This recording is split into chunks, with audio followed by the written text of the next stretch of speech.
I would say that the tobacco crisis is being taken a lot less seriously than alcohol abuse, even though it's proven to be more dangerous. But yeah, I would say it's a lot easier for someone underage to obtain nicotine products. There's not much regulation, or sometimes you don't even, I think all they do is put a sign on the door that says you must be 18, but it doesn't really mean anything. A group of high school and college students want state lawmakers to crack down on the loosely regulated sales of vaping and nicotine products. From Huntersville to Harkers Island, you're listening to the WUNC Politics Podcast. I'm Colin Campbell, Capitol Bureau Chief at WUNC News. A bipartisan group of House and Senate legislators filed a bill last year to regulate retailers that sell tobacco and vape products and ban sales to people under age 21. The legislation has been parked for months in the Rules Committees without a hearing, but recently a group of high school and college students held an advocacy day to push for action. Republican Representative Donnie Loftus is the sponsor of House Bill 430, known as Sully's Law, to honor Solomon Wynn. He was a 15-year-old from New Hanover County who died from complications related to vaping. Loftus says the use of highly addictive vaping products among teenagers is leading to violent incidents across the state. We've now progressed from just a simple vaping issue among teenagers to this is a deadly game among young people. We're here today to say enough is enough. It is way past time for this bill to be moved into the committee process so that North Carolina can feel good about protecting its young teenagers. Halifax County Schools Superintendent Eric Cunningham says he's seeing more behavior problems related to vaping. We are not seeing casual use. We are seeing addiction. Students become aggressive when we take them. Students fight. Students even run out of the building. Students will do almost anything to get that vape pen back. When a young person is willing to risk suspension, arrest, or physical harm for a device, that is addiction. And I have not seen this level of dependency in schools since we were fighting that other epidemic in the 90s. The bill would create a permitting system for retailers that sell tobacco and nicotine products. That provision has support from the state's Alcohol Law Enforcement Agency. Director Brian House says the lack of permits makes it hard to investigate if stores are selling to kids. Right now, we do not have a clear and consistent picture of where nicotine and other potentially dangerous products are being sold across our state. The lack of a structured system makes it difficult to track retailers and ensure accountability. Loftus says lobbying efforts by retail and industry groups are blocking the bill from moving forward. All of these groups have some stake in the game that they want their protected status or class protected. We're past that. We have to figure out what is good for the young people of North Carolina. So I think that's part of the delay is we need all those people at the table, lock the door, and figure out how we can find areas of agreement to protect these young people. The bill comes as the legislature also considers whether to regulate hemp and THC products. To learn more about the legislation and the vaping trends prompting it, I sat down with two of the students who attended the recent lobbying day on the issue. Taylor Ward is a student at UNC-Chapel Hill, and Pranika Senthil is a student at Lake Norman Charter High School. They're both part of the NC Tobacco 21 Coalition's Youth Council, and they join me now to talk a little bit about the bill that they're here at the legislature to advocate for. Thanks so much for taking the time to come down and speak with me. So first off, how did you get involved in advocacy around this issue? We can start with you, Taylor. I was part of a club in high school called Youth in Government with our advisor, Amber, and then just started college at UNC as a freshman this year. Went in as a political science major. I took a seminar called Global Health Policy just to fulfill one of my requirements. Found it super interesting and decided I want to pursue health policy. And so when Amber reached out saying she was working on bill for youth tobacco prevention, I thought it was super interesting. So that's how I got involved. Pranika? I actually took a public health class at the North Carolina School of Science and Math's online program, and we did a research project on youth vaping and nicotine use. And Amber actually saw one of our projects while we were presenting, and she reached out and she asked me if I want to be a part of the Tobacco 21 Coalition's Youth Council. I was like, yeah, sure. Yeah. So what made you feel passionately about this issue and want to get involved on this level? So I think just seeing firsthand a lot of the effects of youth tobacco use, whether it was at my high school, I worked a part-time job at a juice and like acai bar in high school. And it was actually next to a vape store. Saw a lot of bad things go on there. Kids as young as like age 10 walk in or even go to the back door, pick up tobacco products or sometimes illicit drugs combined within tobacco products. And then just becoming a student at UNC and pursuing health policy, I just saw it as a really pertinent issue that kind of affects my community. So yeah, that's how I knew I wanted to be involved. For me, partially referring back to the research project I did with NCSM, and also on top of that, after I did that project, I started seeing a lot more like stuff that stood out to me around my community, and I realized that if it's so detrimental to our health, why is it so normalized? Yeah, so I graduated high school back in 2005, graduated from UNC in 2009. Back then it was sort of, vapes hadn't really been invented yet at that point. Mm-hmm. You had some classmates who smoked cigarettes, and, few people doing illegal drugs at the time, but cigarettes was the main thing if someone had that kind of a vice in their preferences. How have things changed for folks in the older generations who have been out of school for a while? What are you seeing in high schools and colleges now in terms of the types of products that people are using, and how different is it in terms of the health effects from just smoking cigarettes or something like that? Yeah, so I think there's been a massive shift from more smoking type of tobacco products to vaping. From a lot of my friends that I've talked to about it, vaping has been promoted as a safer alternative, which scientifically we know that's actually not true. But I think people are kind of operating under the guise that it's a safer option. So I don't know, the use of it kind of seems more acceptable in a lot of contexts, and I think that's why we've seen a big increase in tobacco use. Yeah, going off of what Taylor said, I also think that vapes are also a lot easier to hide. So when you smoke, obviously, like, the smell of tobacco gets stained on you, but when you vape, no one can really tell because of, like, whatever flavor it is. It's like menthol or, like, fruity flavors. Those don't really, like, stay on you, and it's a lot easier to hide. And also, like Taylor said, people believe that vaping is a lot less harmless than cigarette use, but vapes also have 20 times more nicotine than cigarettes do. And yeah, they're under that impression that it's a lot safer. And is there a concern, too, that because these products are unregulated, that exactly what people are putting in their bodies is not as clear as it might be if it was something where you knew the amount of nicotine or other substances that were in it? I would say absolutely. Like I was talking about earlier, after working next to this vape store for a while, I saw a lot of different things, and I would say my concern is not only for the level of nicotine in these products, but also undisclosed substances. I've heard really unfortunate circumstances where there's been marijuana, THC, or even traces of fentanyl found within vapes, and they're sold to kids that think they're just vaping, which is, still bad, but, a whole nother level when there's traces of fentanyl found in it. And how many, one thing that struck me in the news conference that was held earlier was that one of the lawmakers that's presenting the bill said that, asked the group that, how many of you know somebody or have friends who vape on a regular basis, and nearly all the hands, I think, of the young people there went up. Is that pretty common at this point, that everybody knows someone who's vaping on the regular?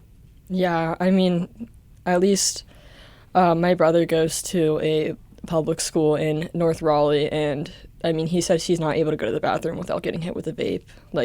I think it's just very normalized now within high schools and college campuses. And I also understand there's, from some of the comments this morning, I think one of the school superintendents was talking about behavior issues that, looking back to the days when cigarettes were the preferred thing in schools, you wouldn't necessarily have someone feeling like they're going to go into withdrawal or fighting the school principal or the teacher for confiscating what they have. Is there a worry with what's on the market now that people are acting out in ways that are really potentially concerning for safety? Yeah, I think e-cigarettes and vapes have been shown to be much more addictive than tobacco products that are found in cigarettes and other products. So I think we're seeing a bigger psychological impact stronger urges for addiction. Yeah, and just like an overall more widespread problem.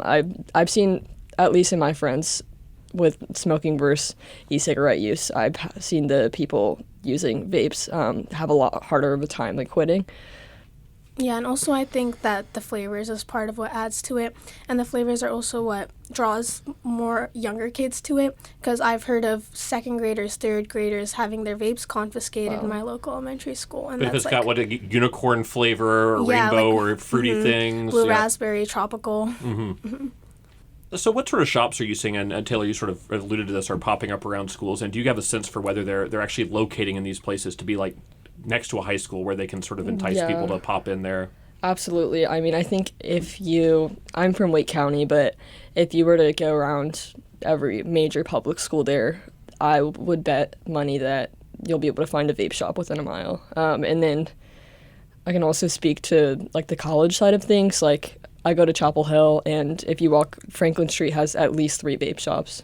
And I know just 5 in a 10-mile radius from my school, and I see multiple on my drive to school. And when I did my research project with NC we obviously couldn't go into vape shops because we're all underage, but we did go around and we saw the outside of vape shops, and there were so many just around the Durham campus, and we visited maybe 10, and the other group visited another 10. That was all just in a 5-mile radius of the campus. And they all have like these neon signs, all these like cool names, and even like gas stations, they have like signs saying disposable vapes here, Zyn here, and stuff like that.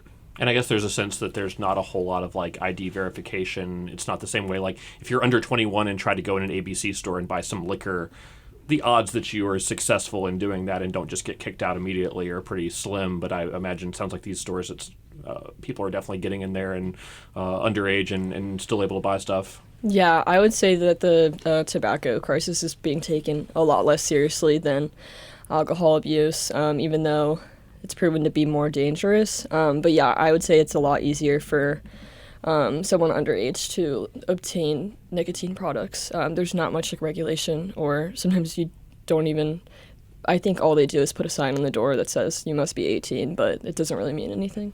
And also youth and younger kids are more likely to know someone who is 18 than they are to know someone who is 21, so they're more likely to get a vape from their peers or something than getting it from someone if the age was 21. Yeah, the bill that you guys are here advocating for today would raise the tobacco age to legally purchase from 18 to 21. What do you think would be the value of having it higher? How would that sort of protect people from getting addicted at an early age if it was 21 instead of 18? I can't remember the exact statistic off the top of my head, but studies have shown that the majority of smokers started before 18, and I think it's almost 90% started before 21. So I think that it's just kind of a time of your life where you're open to trying new things, and you can very easily get access to tobacco products. And I think the thing is that it's just really hard to stop once you start. But by raising the legal age of sale to 21, I think people are able to think more rationally before, because I think it just takes one. And then once you have one, it leads to 10 and then to 20. And yeah. Yeah, and going off of that, our youth's brains aren't fully developed until our early 20s. So raising that age would also allow for better decision making and emotional regulation, so you can actually put your mind into what you're inhaling before trying it. What are some of the other things that this bill would do that you feel like would be a pretty needed change in how North Carolina regulates these products? So I think the most important part of this bill to me is, yes, I totally support raising the age of sale to 21, but I think the even more important element of this bill is the regulation factor of it, because right now vape stores don't require a license. Most stores that sell alcohol have an alcohol license, but yeah, that's not the case for tobacco. So they're being sold unregulated. Law enforcement is not able to, verify the products they're selling and test them without having to go undercover. So there's just very little accountability and transparency. So I think my biggest concern is not only the nicotine products they're selling, but what else could be contained in them, without the buyer even knowing. And I think that if we require these permits, then law enforcement can ensure that the products are not more harmful than just the effects of nicotine, I guess. Yeah, and with the retailing license, because they don't require a retailing license, if someone were to sell a vape or something to someone who's underage, like if I were to walk into a vape shop right now and if I bought a vape, then I would be the one who was charged, and the cashier who sold it to me would be the one who's charged. The cashier who's just doing what the business owner told him to do. But if we had these retail licensings, and that's what Solly's Law would have, it would make vape stores have to purchase retail licensing and permits to sell these vapes. If that was enacted, then businesses would be the one who were held accountable for selling products to underage kids. Yeah, absolutely. To add on to that, I just would like to make the point that Solly's Law is very focused on regulating and punishing the suppliers and not the youth buyers, because we're not treating it as a criminal issue towards youth, but more as a public health crisis. But that's also not to say that some retailers aren't following the law. There are a lot that definitely stick to the 18 age limit, but we just want to ensure that that's being regulated all throughout. Yeah. And what can you tell me about Solly, the guy who's this bill is named in memory of? From what I've been told from this council, Solly was a 15-year-old kid that grew up in North Carolina. Very talented athlete. He was on his high school football team. His parents didn't know he was struggling with a nicotine addiction until it was too late, unfortunately. Yeah, it's just sad to think there are a lot of other kids out there like Solly. So this is why we're trying to pass that bill to make sure this doesn't happen anymore to kids like Solly. Yeah, and Miss Charlene, who is Solly's stepmom, is the one who's one of the biggest supporters of this bill, and Solly's Law is obviously named after Solly. But she's been working very close with us, and she said that Solly was pretty much a homebody. He would never actually go into a vape store. He doesn't leave home pretty much besides football practice. And she said that he was given a vape at football practice. I know one of the issues the legislature is dealing with is sort of how to regulate hemp and THC products. Does that play into this, and are you seeing similar issues both with the sort of nicotine-concentrated vape products that you are with things where they're putting in some kind of hemp or THC that kind of mimics the effects of marijuana? Absolutely. Yeah, as I was saying, the vape store I used to work next to, I would, just go in the back alley to throw away trash or go to my car or whatever. I saw lines of vapes with powdered substances on them lined up. Kids would come pick them up, and I just think that's the big issue with not having to have a retail permit to sell this, is that there's just no regulation that, kids are kind of being conned into not only developing nicotine addictions, but also addictions to, like, more severe substances. And I think that's a big concern that could be fixed with this law. What's your day been like here at the legislature doing the advocacy today? I'm curious what kind of reaction you're getting from some of the legislators they're talking to about trying to get some movement on this bill, which has so far been kind of stuck in the rules committees. Yeah, we've gotten the opportunity so far to meet with several of the bill sponsors, and it's been really amazing to see how passionate they are about the issue, and that does give me hope. But unfortunately, the majority here that oversees the Rules Committee hasn't really said they oppose the bill, but also haven't really supported it. So that's why we're seeing this big stall in the Rules Committee, and our goal is to kind of share our personal stories and hope that we'll have a big enough impact to push this forward to the next step. Yeah, we're also meeting with legislators and senators throughout the day, and we have individual meetings scheduled with people from our county so that we can connect on a more personal basis. And I spoke with someone this morning, and he was amazing. He didn't really know about the bill before, but through this we were able to spread the word about Solly's Law, show what we are advocating for, why this would impact it. And I know that a lot of them are really concerned about the fundraising and how this would affect the NC tobacco industry, because I know that NC has a big tobacco industry. But yeah, that was one thing I noticed during the press conference. The Representative Loftus, who's one of the sponsors of the bill, had noted that he's trying to work through concerns from retailers, industry groups. Are you kind of, as you advocate for this bill, learning more about the power of the business lobby in this building, and particularly the tobacco industry in this particular state, given its history, as you're doing this advocacy? Yeah, absolutely. The pens we're wearing today actually say protect youth, not profits, and I've seen that a lot, that unfortunately the lobbying is mainly controlled by big corporations and industries within the state. But yeah, just one important thing I'd like to note that I learned through being on this council is our sponsor, Amber, has met with just a lot of people within the policy industry, but also within the tobacco industry. And I can't find none of us have been able to find a tobacco farmer that supports youth vaping. Like, none of them want our kids to be in danger. And I think that's something that everyone agrees on, but is kind of getting lost in translation in the Rules Committee and stuck in the legislature. But yeah. And also it's important to note that most vapes don't even contain tobacco. They have more nicotine than tobacco. So a lot of these people, their reasons are for not supporting the law is the anti-tobacco industry. We're going to lose our economy, stuff like that. But these vapes don't even have tobacco in them. They're mainly nicotine. Yeah, it's all synthetic now, so it's not, a farmer harvesting the leaves and then having it processed. Yeah. It's a very industrial process rather than agricultural, right? Yeah, our goal is definitely not to shut down the tobacco industry by any means. It's just to protect youth. Taylor Ward and Pranika Senthil are both students working with the NC Tobacco 21 Coalition's Youth Council, and they've been advocating at the legislature for Solly's Law. Thanks so much for taking the time to speak with me. Thank you. Thank you. And that's it for this week's episode. If you have any feedback on the podcast or ideas for future topics, feel free to reach out to me. I'm on Blue Sky and X at Raleigh Reporter, or you can contact me through our website, WUNC.org. I'm Colin Campbell. Thanks for listening.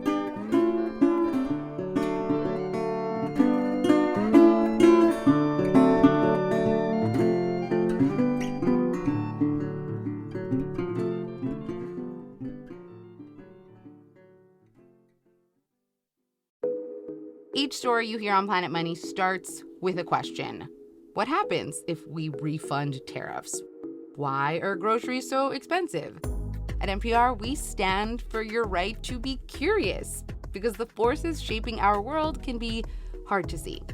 Follow NPR's Planet Money wherever you get your podcasts and start seeing how the economy really works.